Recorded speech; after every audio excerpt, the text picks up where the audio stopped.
Accident? Funny how you white folks always have accidents when it comes to respecting black men. You intentionally stepped on me. Honestly, for a second, I thought I'd misheard him. What did being white have to do with me accidentally stepping on him? I wanted to argue or just say something, but he started talking again. You think you're better than everyone else? Walking around here like you belong? Like you aren't just another junkie hiding in the midst of decent people? Junkie? What the hell was he talking about? Where did that come from? I don't do drugs, I live here, I work here, I have friends here. I do not appreciate you comparing me to a junkie. I'm a responsible lady. Prove it. Let's see you try to prove your responsibility. I'd like to search your bag and house. I have a strong feeling that you're hoarding drugs. Before I could say a word, he yanked my bag, searched it, and emptied it onto the floor. Then he ordered me to pick everything up and loudly apologize while on my knees. If you'd asked me 2 months back if I was scared about the cops in this area, I'd have said I wasn't.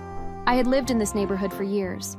I wasn't blind to the stories and the quiet warnings about how some cops treated people around here. I had seen the way they looked at the people in the white community, how they spoke to them, how they wielded their power like a hammer, ready to strike at the first sign of resistance. But I never thought I'd be on the receiving end of it. Not until that day. It was just supposed to be a quick trip to the mall. Grab a few groceries, maybe stop by the bookstore if I had time. I wasn't in a rush, just strolling, minding my business, thinking about what I'd make for dinner that night. And then, accidentally, I stepped on someone. But unfortunately, it wasn't just anyone. It was a freaking cop. The moment my foot barely brushed his boot, I felt a jolt of dread spike through my chest. I started to apologize immediately, but before I could even get the words out, his hand clamped around my wrist like I was a criminal.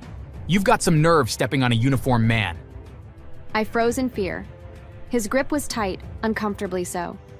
He was truly in his uniform, but it wasn't the uniform that scared me. It was his eyes, his cold, sharp, and sucked eyes, making me feel so scared. At that moment, I wished to just escape from him. I'm so sorry, sir. I wasn't looking where I was going. I would never repeat it. Sorry doesn't cut it, girl. You stepped on a cop and that's a crime. People were watching as he roughly pulled me closer. I could feel their eyes on us, some stopping mid-step, others glancing from the corners of their eyes before quickly looking away. But no one said anything. No one stepped in. They never did, so it wasn't new. I just expected some humanity that didn't exist. It was an accident, I swear. I sincerely apologize. It will never repeat itself. Accident? Funny how you white folks always have accidents when it comes to respecting black men. You intentionally stepped on me. Honestly, for a second, I thought I'd misheard him. What did being white have to do with me accidentally stepping on him?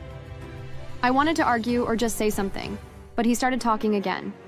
You think you're better than everyone else? Walking around here like you belong? Like you aren't just another junkie hiding in the midst of decent people? Junkie? What the hell was he talking about? Where did that come from? I don't do drugs, I live here, I work here, I have friends here. I do not appreciate you comparing me to a junkie. I'm a responsible lady. Prove it. Let's see you try to prove your responsibility. I'd like to search your bag and house. I have a strong feeling that you're hoarding drugs. Before I could say a word, he yanked my bag, searched it, and emptied it onto the floor.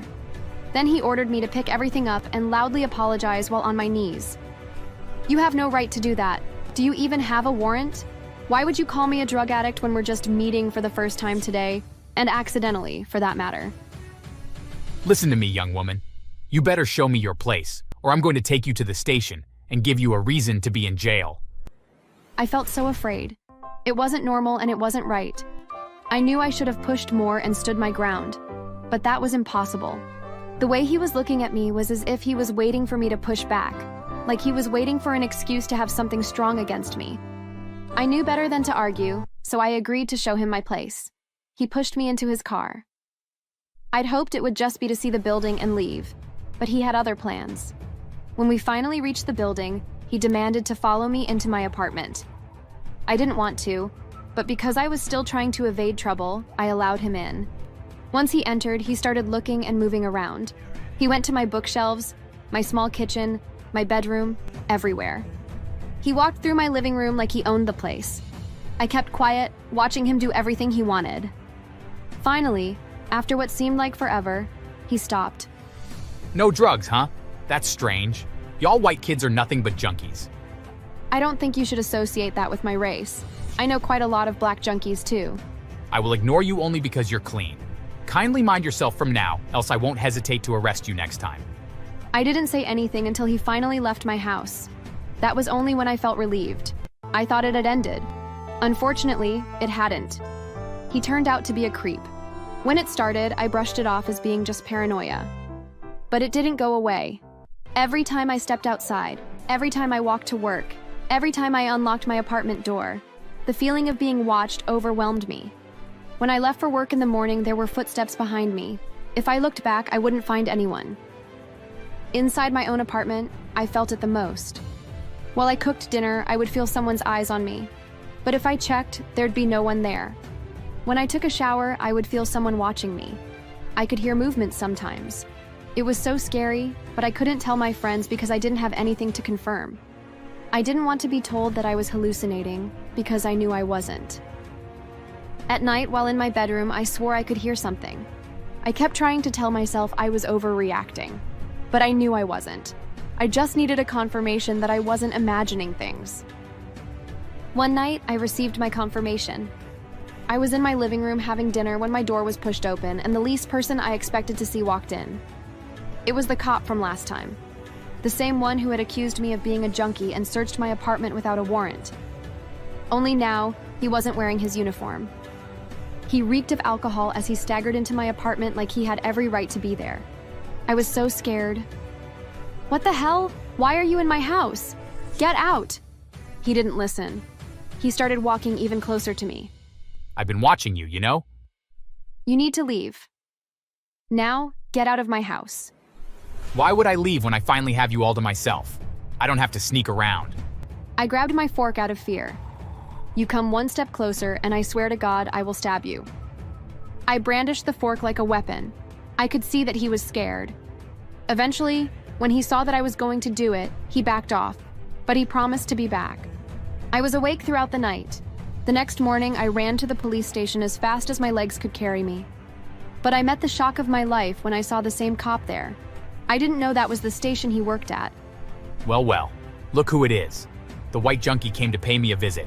I thought the other black officers would stop him, but they didn't seem to be on my side. Of course they would be with him. Man, you really got this one rattled, huh?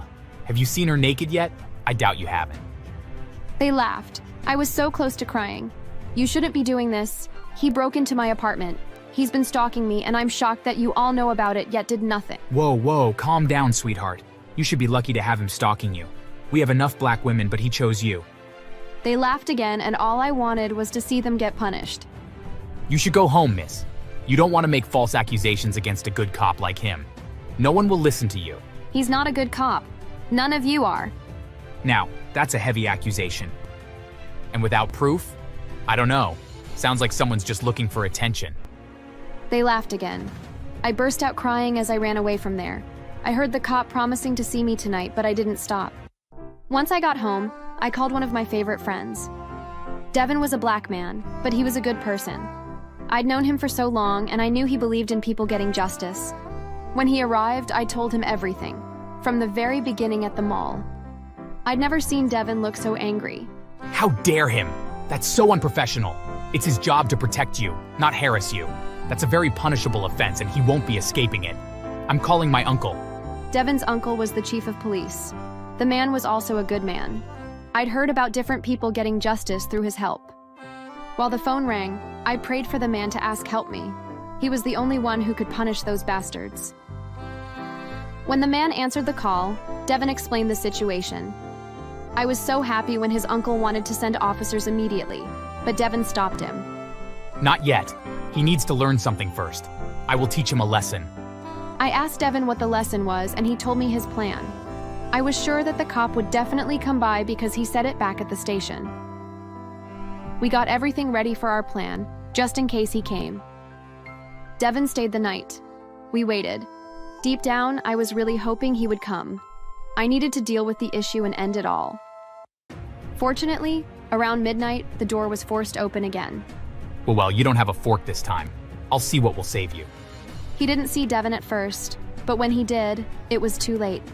Devin lunged at him, punching him in the face and knocking him to the floor. The cop cried out in pain. He tried to fight back, but I grabbed a baseball bat and smashed it over his shoulder. As Devin pummeled his face with punches, I struck him mercilessly. When we were done, we forced him to sit up and tied his hands behind his back. Devin then grabbed his phone and called his uncle. Minutes later, sirens filled the air. Officers burst in, dragging the cop up.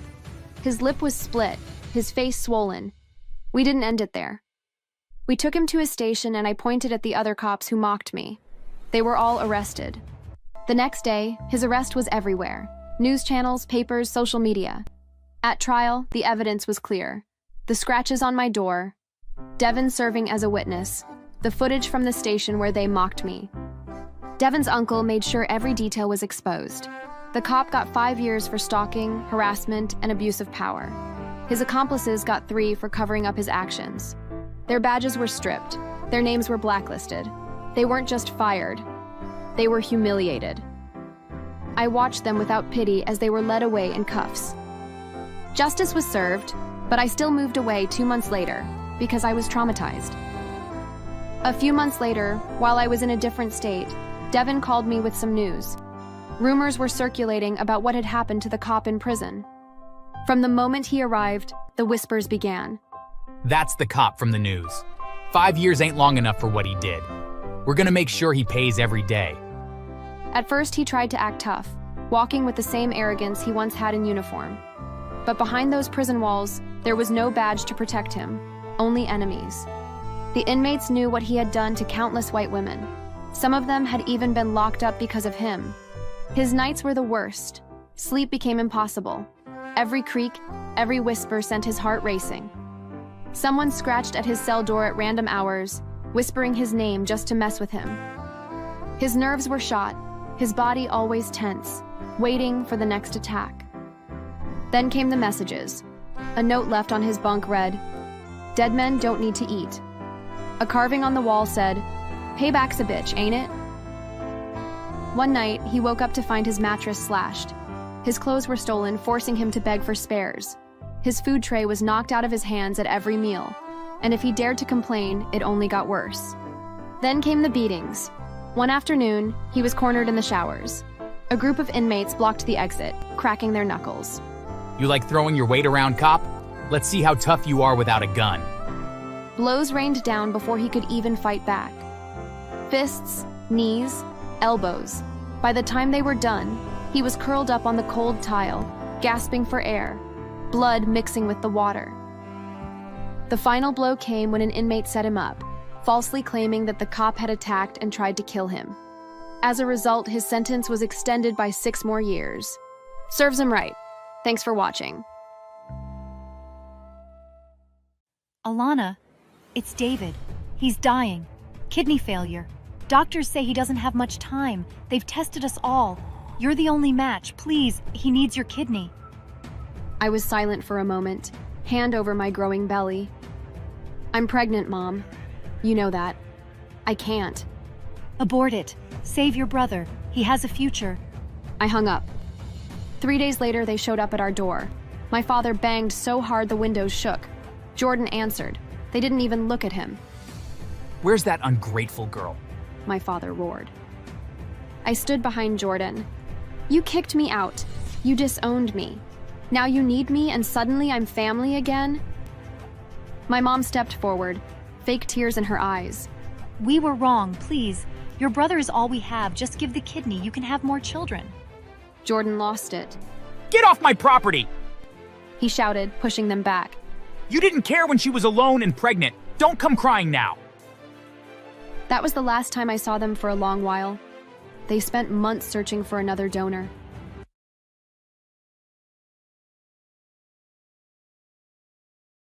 My name is Alana.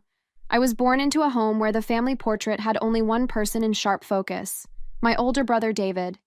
It was just the two of us, David, the only boy, and me, the only girl. But in my parents' eyes, he was the child that mattered. The rest of us, we were just background props, especially me, a girl. And in my family, girls were barely better than shadows. Dad always said, Boys are an investment. Girls are just expenses in skirts.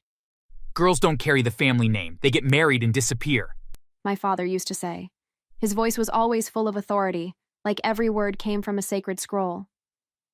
One day, when I was around 11, I dared to speak up. David, come help me in the kitchen. I've been standing for hours. David? In the kitchen? Have you lost your damn mind? Kitchen is for girls. A boy has better things to do than chop onions. My mom was no better. Mom once told me, You're lucky to be alive. Your father wanted me to abort you when he found out you were a girl. she said it once when I asked why David got new sneakers and I got his old ones, 2 sizes too big. By the time I was 10, I was cooking, cleaning, ironing my dad's work shirts, and David's school uniform. David never lifted a finger. My parents would beam at him like he was the second coming of Christ, while I scrubbed floors with bleeding knuckles. David needs to focus on his future. He's a boy. He'll carry this family. You're just a girl. By 15, I had a job at a local diner to help pay bills.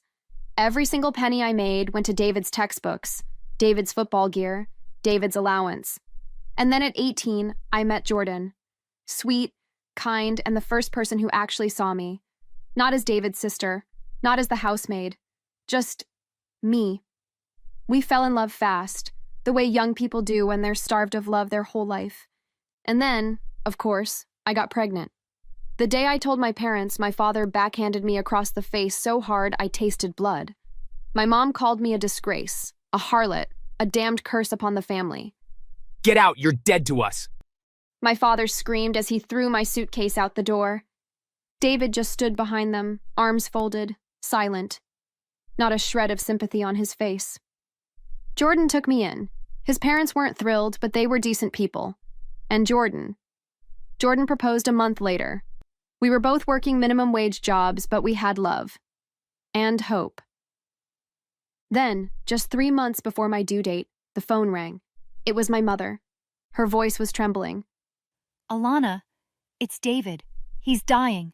Kidney failure. Doctors say he doesn't have much time. They've tested us all. You're the only match. Please, he needs your kidney.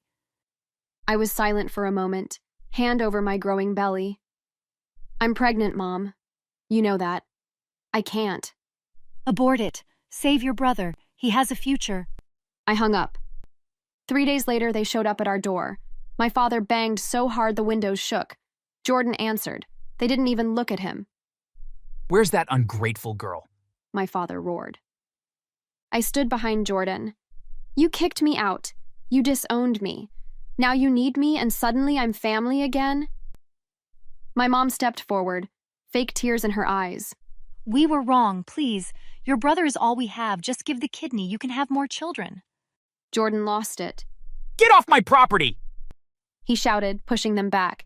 You didn't care when she was alone and pregnant. Don't come crying now. That was the last time I saw them for a long while. They spent months searching for another donor.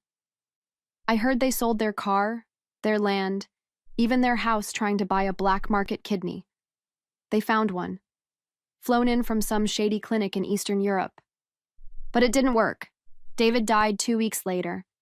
At the funeral, they didn't invite me, but that was fine. I wouldn't have come. Years passed. Jordan and I made it work. We worked hard, saved every cent. He started a small tech company, and it took off. By the time I was 27, we were living in a mansion. I had my daughter Lily, and later a son, James. One sunny Saturday, while I was walking with my kids in a luxury mall, I saw them, my parents. Sitting on a bench, looking tired, worn, old.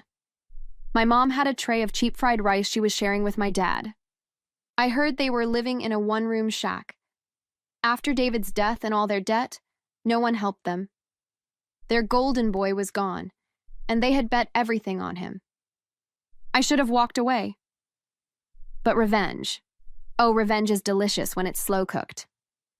I approached them. Hi, Mom, Dad. They looked up like they'd seen a ghost. My dad blinked. Alana. Yes. These are your grandkids. I motioned to Lily and James, both dressed in designer clothes. My mom smiled faintly. They're beautiful. Can we hold them? I knelt down, looked her square in the eye. I don't let strangers touch my kids. My dad stood up, trembling. Please, we're hungry. We've lost everything. We made mistakes, but you're our daughter. We need help. You needed me once before. You tried to kill my baby for your precious son. Now you want money.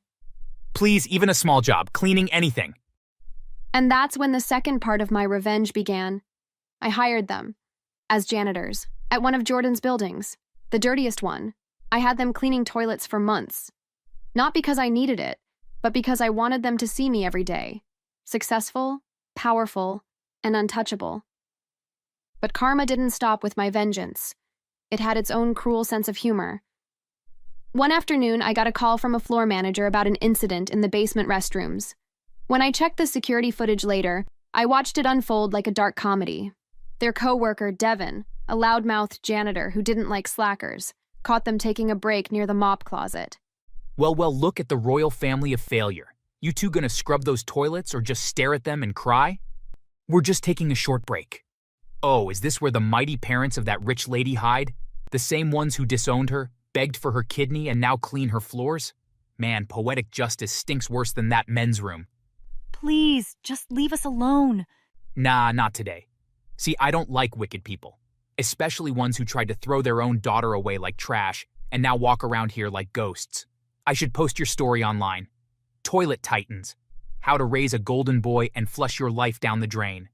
You have no right. Oh, and what are you gonna do? Tell the boss? Go ahead.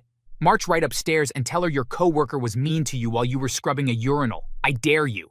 Let's see how your daughter reacts. He leaned in with a twisted grin.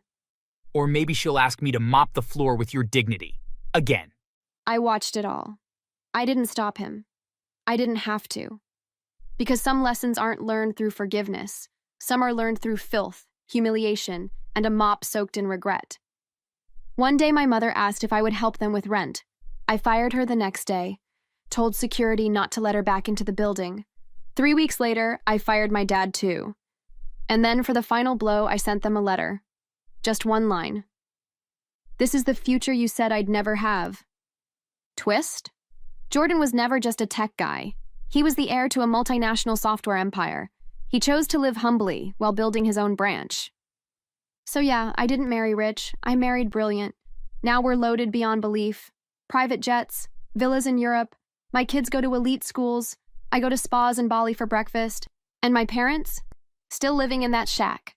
Still hoping the girl they abandoned will throw them a bone. Well, guess what? Bones are for dogs.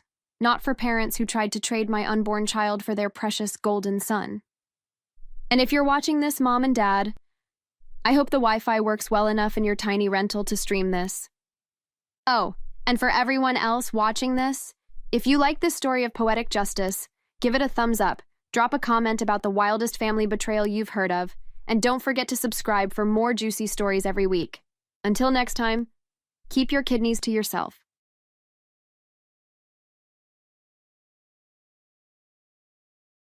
Sorry, Claire. We decided you're staying down there until you lose some weight. Maybe then we won't be so embarrassed to be seen with you. Wait, what? Please, I'm starving. Please let me out. Nope. Maybe going to bed hungry will speed up your metabolism, though. Her laughter echoed through the door as she walked away, leaving me in the dark. I was furious, humiliated, and terrified. Did they really plan to leave me here? That night, I drank water from a tap in the basement just to feel full enough to sleep. The next morning, I called out again, hoping they'd come to their senses. Instead, Uncle Mike's voice greeted me through the door. We're still deciding how long to keep you down there. Maybe a week, maybe 2. We'll see. Depends how quickly you lose weight. Panic set in. I couldn't survive like this. I had to find a way out, especially since I didn't for sure when they would let me out. I began searching the basement for anything that could help me. Eventually, I found some old boxes and stacked them up to reach a small window near the ceiling. My name is Claire, and I've always known I was different from my sister Jessica. It's not just that we don't get along, we're practically opposites in every way. Jessica is pretty, thin, and effortlessly popular. People are drawn to her like moths to a flame. Me? I'm the nerdy one.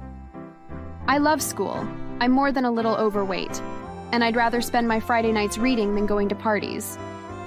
I guess being so different wouldn't be such a problem if Jessica didn't make it her personal mission to remind me of it every chance she got. God, Claire, could you be any more of a loser? Who cares about your stupid grades? No one's impressed. Mom and Dad care. Besides, not everyone can coast through life on their looks like you do. Oh, please. You're just jealous because I don't have to try to get people to like me. People are naturally drawn to me, whereas they see you and are disgusted. They are not. Of course they are. You really don't know just how ugly you really are. You're such a freak. That was Jessica.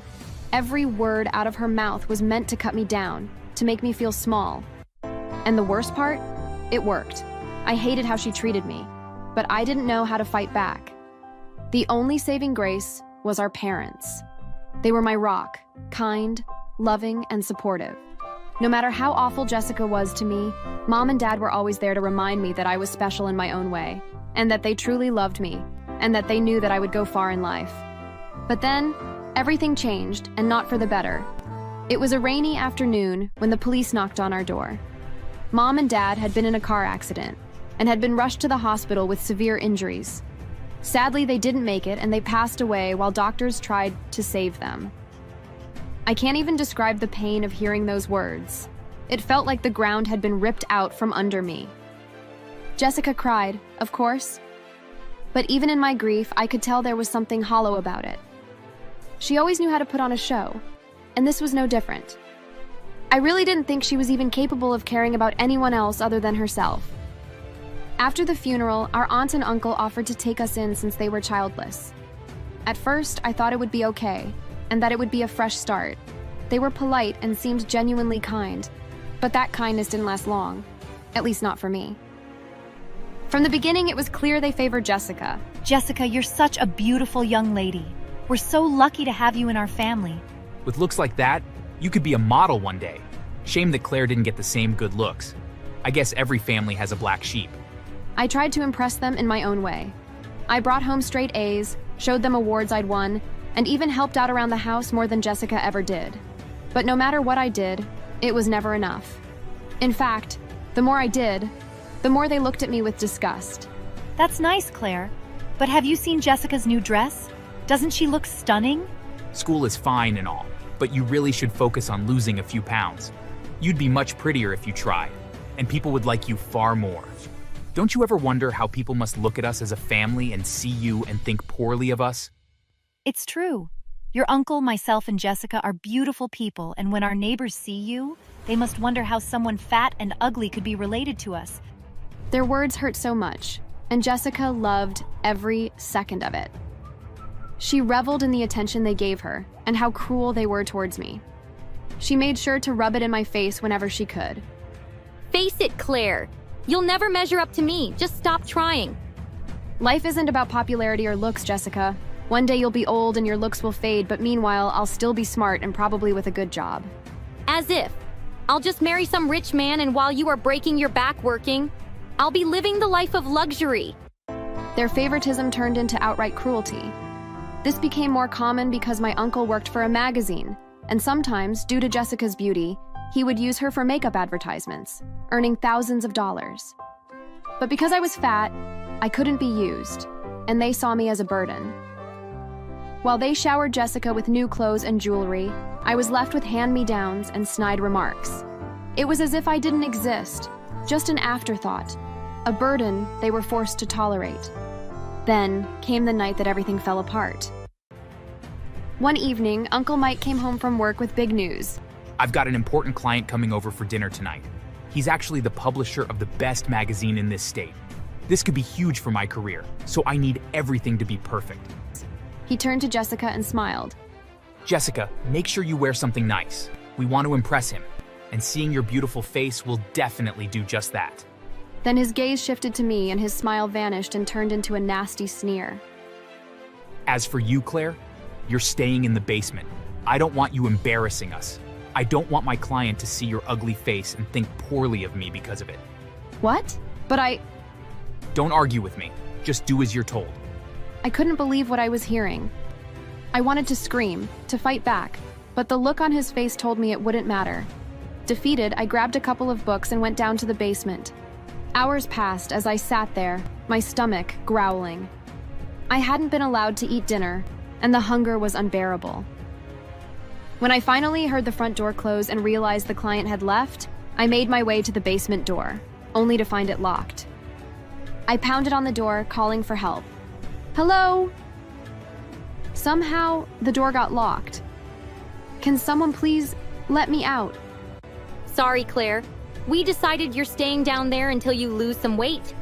Maybe then we won't be so embarrassed to be seen with you. Wait, what? Please, I'm starving. Please let me out. Nope. Maybe going to bed hungry will speed up your metabolism, though. Her laughter echoed through the door as she walked away, leaving me in the dark. I was furious, humiliated, and terrified. Did they really plan to leave me here? That night, I drank water from a tap in the basement just to feel full enough to sleep. The next morning, I called out again, hoping they'd come to their senses. Instead, Uncle Mike's voice greeted me through the door. We're still deciding how long to keep you down there. Maybe a week, maybe 2. We'll see. Depends how quickly you lose weight. Panic set in. I couldn't survive like this. I had to find a way out, especially since I didn't for sure when they would let me out. I began searching the basement for anything that could help me. Eventually, I found some old boxes and stacked them up to reach a small window near the ceiling. It was too small for me to fit through, but it gave me an idea. I wrote a note explaining everything, how I'd been locked in the basement, starved, and tormented by my family. Then I searched for something to make my story more believable. That's when I found an old tape recorder. I set it up near the door and recorded myself calling out for help. Sure enough, Jessica, Aunt Susan, and Uncle Mike all came to mock me. Keep crying, Claire. Maybe it'll help you burn some calories. You'll thank us later. This is for your own good. Stop whining. You'll get out when we say you can. For now, we'll keep you locked down there. Of course, if you happen to die, though, we'll just celebrate. Yeah, I mean, we'll save so much money by not having to buy food for your fat ass. Their voices were clear on the recording. I wrapped the cassette tape in my note and waited until the next morning. When I heard the neighbor heading to work, I pushed the window open and threw the bundle into their yard in front of them. I watched as they picked it up, read the note, and looked up at me in shock. Nervously, they tiptoed towards the house and spoke to me through the open window. Is this true? Yes. Please, help me, if you need proof. Please listen to the recording. They promised to call the police and ran off with the tape. Hours later, I heard sirens and the sound of officers pounding on the front door. There was shouting, arguing, and then gunfire. Moments later, the basement door burst open, and police officers rushed down to get me. They brought me to the neighbor's house, where I finally got to eat a proper meal while giving my statement. The officers explained what had happened. When we arrived, your family claimed you weren't here. They said you'd run away. When we demanded to see the basement, your uncle threatened us with a gun. When we forcefully tried to get in, your uncle started shooting. One of our officers was forced to fire, and he was shot. I later learned that Uncle Mike didn't survive his injuries, and he died on the way to the hospital. Aunt Susan and Jessica were arrested and charged with wrongful imprisonment, child abuse, kidnapping, and attempted murder. Jessica, despite being a minor, was tried as an adult because of the seriousness of the crimes and her role in them. Weeks passed, and they were both sentenced to 20 years in prison each. With Aunt Susan gone, I was given ownership of their house, but as a minor, I couldn't live alone. The neighbor who had saved me, Rebecca, offered to adopt me. I'll never forget the day the court approved it. I was skeptical that it would be an improvement, but was so very relieved to find out that it was the best thing to ever happen to me. You're safe now, Claire. I'll take care of you. I promise that I will protect and keep you safe. For the first time in years, I felt truly loved. Rebecca treated me like her own daughter, and life with her was everything I'd ever dreamed of. I had no intention of ever living in my aunt and uncle's home, and so I sold it and used the money to pay for college, and with the money left over, I invested it. Years later, I used that money that had grown while I was in school, and I bought my own home and started a life I was proud of. As for my aunt and Jessica, I heard rumors that my uncle's ghost keeps tormenting them. Inmates despise them after learning how horrible they were, often bullying them, seizing their food, or occasionally beating them. The worst happened when Jessica tried to seduce a guard. It backfired and was locked up in solitary confinement, and her sentence was extended by 3 months. As for Jessica and Aunt Susan, I made a point to often write them letters, just to let them know how happy and successful I'd become without them. And sometimes I will include photos of my vacation trips. Maybe it was spiteful, but it always makes me smile rubbing their noses in the fact that they are stuck in prison while I get to live my best life. Thanks for watching. My son left the school because Carter's so-called discipline crushed his confidence. I'm not surprised at all he's still doing this. One Friday, Layla called me in tears. Daddy, he made me come to his house. He said I was in trouble for not finishing my homework. He made me do laundry, wash dishes. I had to clean his bathroom. My hands clenched so tight on the steering wheel I could feel my pulse in my fingertips. I filed a complaint with the school. Officer Brooks, we've spoken to Mr. Carter and he insists he was merely trying to instill discipline. That's not discipline. That's exploitation. That's abuse. Without concrete evidence, you can't or you won't. Their silence was answer enough. I remembered his smirk from the first day I dropped Layla off in his class. Something about it was familiar. Then it hit me. Greg Carter. In high school, Greg tripped me in front of the cafeteria once. Another time, he cornered me in the locker room saying, "Bet your daddy picked cotton before he picked you up from school." And once in gym, he tied my shoelaces together so I'd fall during basketball. When I hit the floor and split my lip, he laughed so hard he almost cried. The years had passed, but his smirk hadn't changed. I started stalking him to see what he was always up to.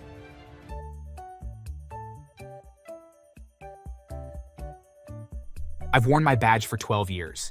In that time, I've dealt with drug dealers, armed robbers, domestic abusers, you name it.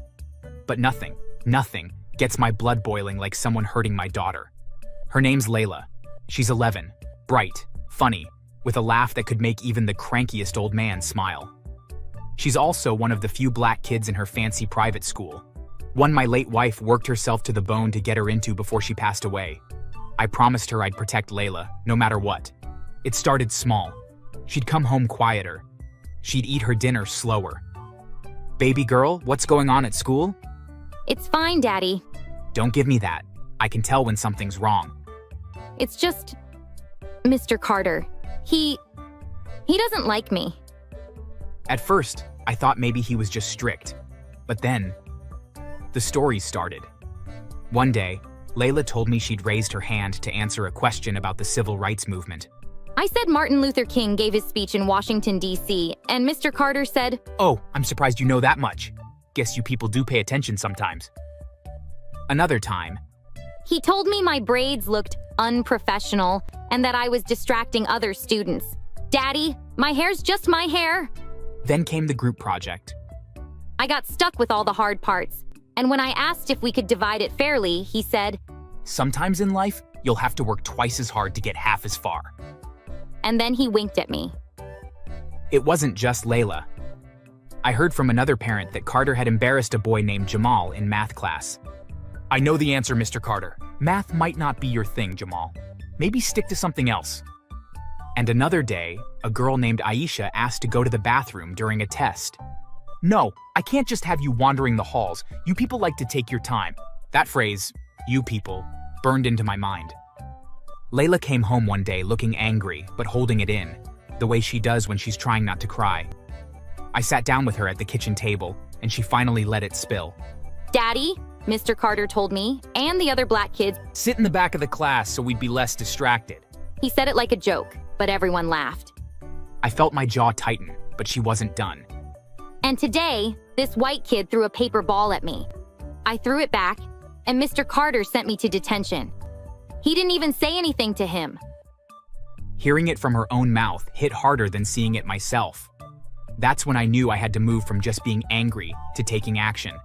I used my police access to dig into Carter's record, and sure enough, there were other complaints. Parents, mostly black, saying the same thing.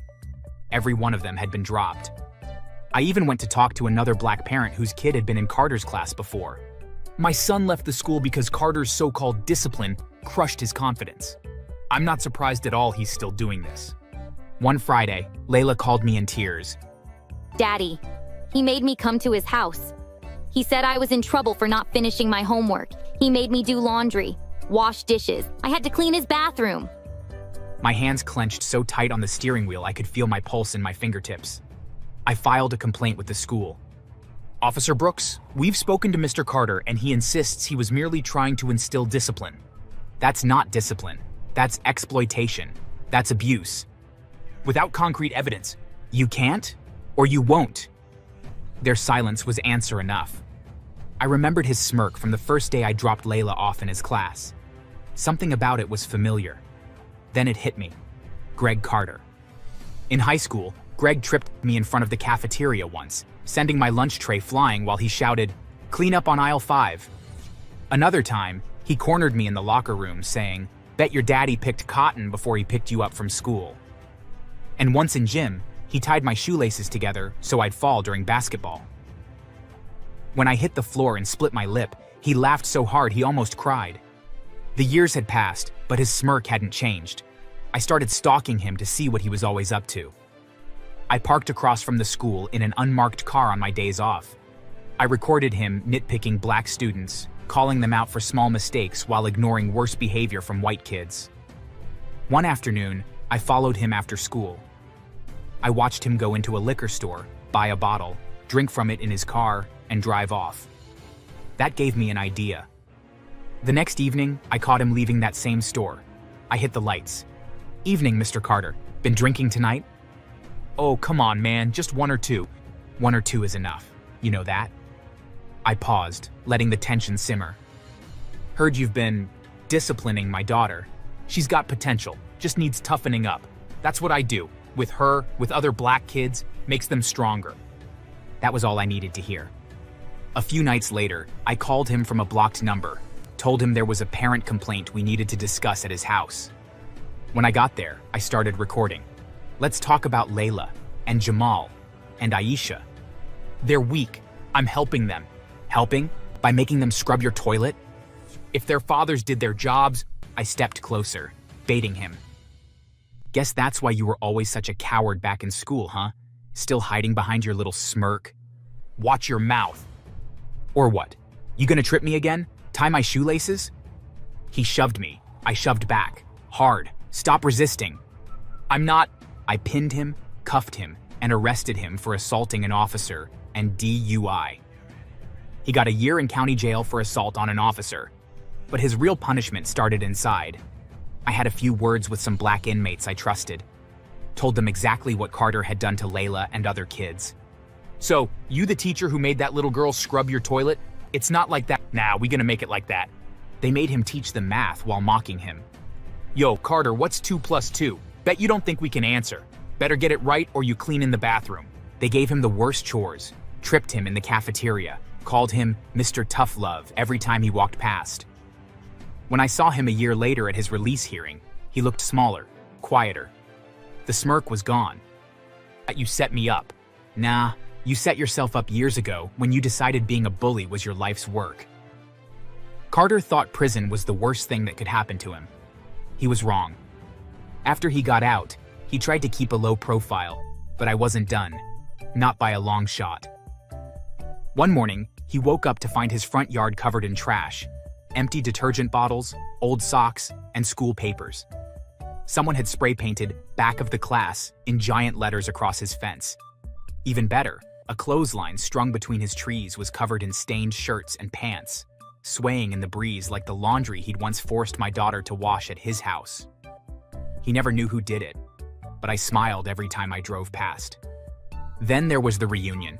A few months later, he got an invitation to a special high school reunion for our graduating year. He showed up, trying to look confident, only to walk into a room full of people he used to bully, including me. The air went cold when he realized it wasn't a reunion at all. It was an intervention. One by one, his old victims told their stories. Some laughed, some shouted, some just stared at him until he squirmed. He left before the fake group photo we had planned. Him in the middle, surrounded by everyone he'd wronged. But my favorite? The job interview. Months later, Carter applied for a private tutoring position. What he didn't know was that the company was actually a setup run by a few ex-students, and me. We sat across from him, dead serious, asking questions like, how do you ensure all students feel equally valued? And what's your stance on diversity in the classroom? Watching him stumble, sweat, and ramble was almost as satisfying as the prison years. In the end, we told him we'd be in touch. We weren't. So yeah, don't mess with my kid. And definitely don't mess with a cop who remembers you from high school.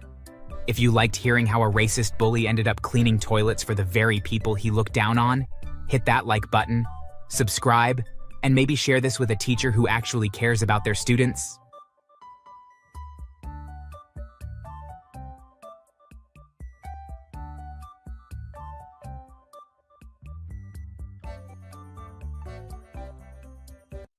But I was wrong. As I walked out to the parking lot, I heard angry footsteps behind me. Miss Mokoena. I turned. He was storming toward me, face red, jaw tight, eyes blazing with fury. What the hell are these grades? My daughter used to get A's before you showed up. Sir, Lily hasn't been submitting assignments or paying attention in class. Don't lie to me. My daughter said you're biased against her because she's white. She said you ignore her questions and make fun of her. What? That's absurd. I would never. You think I'll let some accent-speaking foreigner ruin my daughter's education? He shoved me, hard. I stumbled backward, hitting the ground, scraping my elbow against the pavement. My bag spilled, papers flying everywhere. Please, Mr. Patterson, stop. You're done at Factugal. I'll make sure you never teach again. You should have stayed where you came from. He turned and stormed off, leaving me trembling, humiliated, and soaked in tears under the parking lot lights.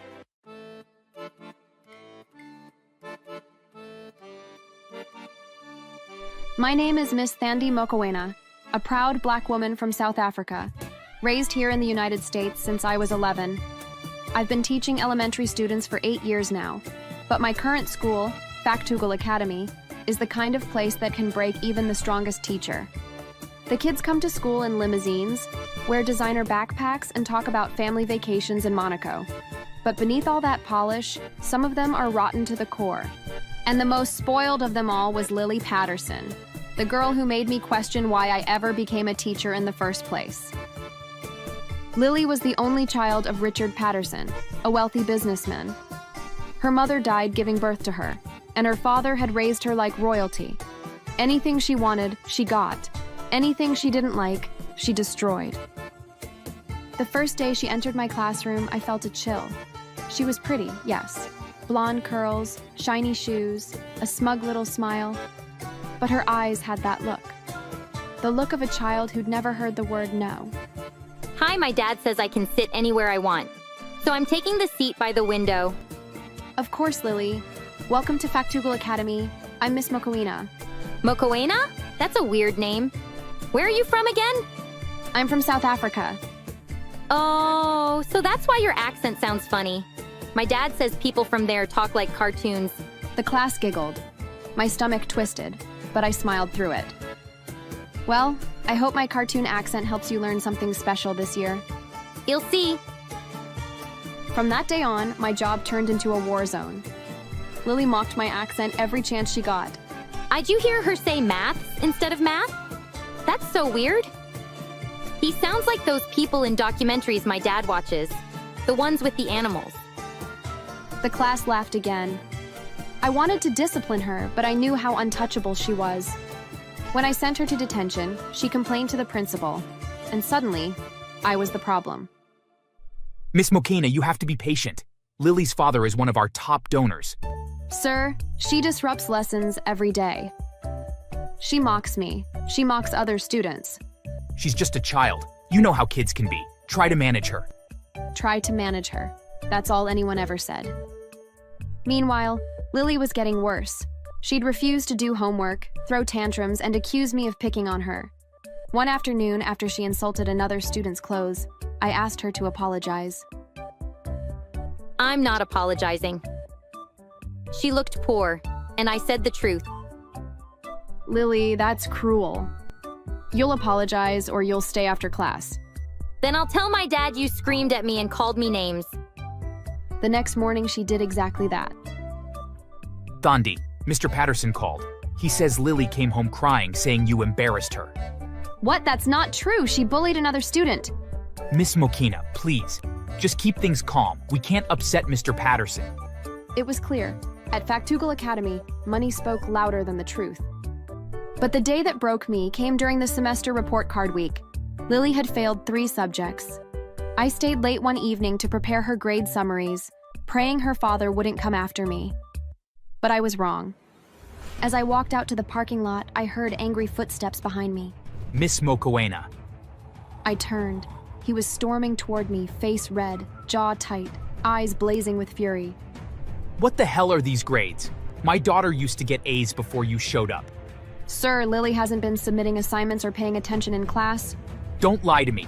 My daughter said you're biased against her because she's white. She said you ignore her questions and make fun of her. What?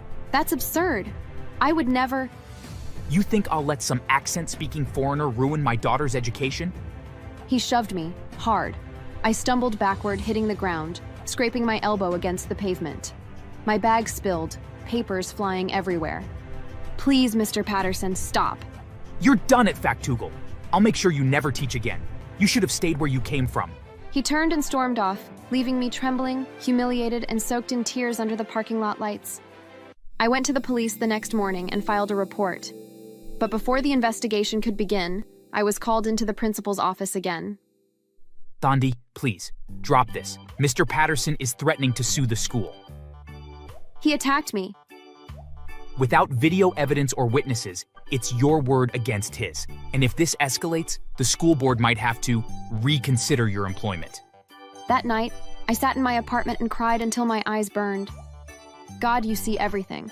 You know I didn't deserve this. Please, fight for me.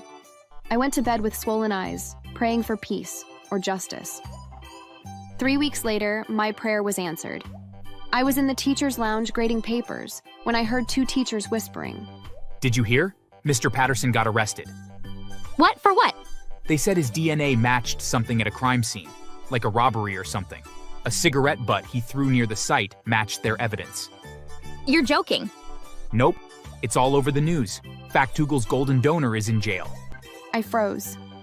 My heart pounded. The same man who pushed me to the ground and called me unfit was now behind bars. It wasn't me. It wasn't revenge. It was karma, divine, quiet, perfect. Weeks passed, and Lily stopped coming to school. When she finally returned, she walked in late, wearing designer sunglasses and chewing gum. Welcome back, Lily. Don't act fake, Miss Mokoena. My dad's in jail because of people like you. You're probably happy now. I'm sorry for what you're going through, Lily, but we all must face the truth. Whatever. I don't need this school anyway. And she meant it. She stopped turning in homework, started skipping classes, and was seen hanging out with older guys outside school. One of the students whispered to me during recess. Miss Mokoena, Lily posted a picture with a sports car on Instagram. She says she doesn't care about school anymore. She's dating someone older. My cousin saw them at a club. It broke my heart a little, not out of sympathy, but out of sorrow, for what pride and privilege can do to a soul. A year passed. Mr. Patterson remained in jail while the investigation dragged on. By the time he was cleared, the real suspect was caught, and it turned out the DNA evidence had been contaminated. Everything he loved was gone. His company had gone bankrupt. His home was sold to pay legal fees. And Lily had fallen apart. One Saturday morning, I was walking to the grocery store when I saw a thin man sitting by the bus stop. His hair was gray, his face gaunt. When he lifted his head, I froze. It was Richard Patterson. Miss Mokena? Mr. Patterson? He stood slowly, voice trembling. I wanted to find you, to say I'm sorry. You don't owe me anything, sir. No, I owe you everything. I ruined your name, and for what? My pride? My daughter's lies? He sighed deeply. They released me after 2 years, 2 wasted years. And when I came home, my daughter... He paused, swallowing hard. What happened? She dropped out, got pregnant. The man ran off. Then, she got sick, HIV. She had a car accident, lost her leg. Oh my God. She's 20 now. She spends her days in a wheelchair, angry at the world. I take care of her, but she won't even look at me. All the money, all the power. None of it could save her. He looked up at me, eyes hollow. I learned too late that some lessons can't be bought. I'm so sorry for what I did to you. I forgave you a long time ago. You prayed, didn't you? Every night. He smiled weakly and walked away, limping slightly, carrying the weight of his own choices. A few weeks later, a letter arrived at the school where I now teach. The handwriting was shaky, but familiar. It was from Lily. Miss Mokoena, I don't know if you'll read this. I'm sorry for everything I did. I mocked you, lied about you, and thought being rich made me better. Now I'd give anything to go back and listen. I wish I'd learned from you. I hope you can forgive me. I sat there holding that letter, tears quietly rolling down my cheeks. The girl who once made me question my worth was now broken by her own arrogance. I realized then, revenge doesn't always come with fire or fury. Sometimes it comes softly, like a mirror showing people who they truly are. So, yeah, that's how the spoiled princess of Factugal Academy learned the hard way. I didn't lift a finger, I didn't plot revenge, I just prayed, and God did the rest. If you're ever mocked for your accent, your skin, or where you come from, remember this. Some people climb so high on their pride that when they fall, even gravity claps. Anyway, before my accent disappears again, don't forget to like, subscribe, and hit that bell, okay? Because I've got plenty more stories where karma does the teaching. Stay blessed, stay kind, and never underestimate a teacher with faith.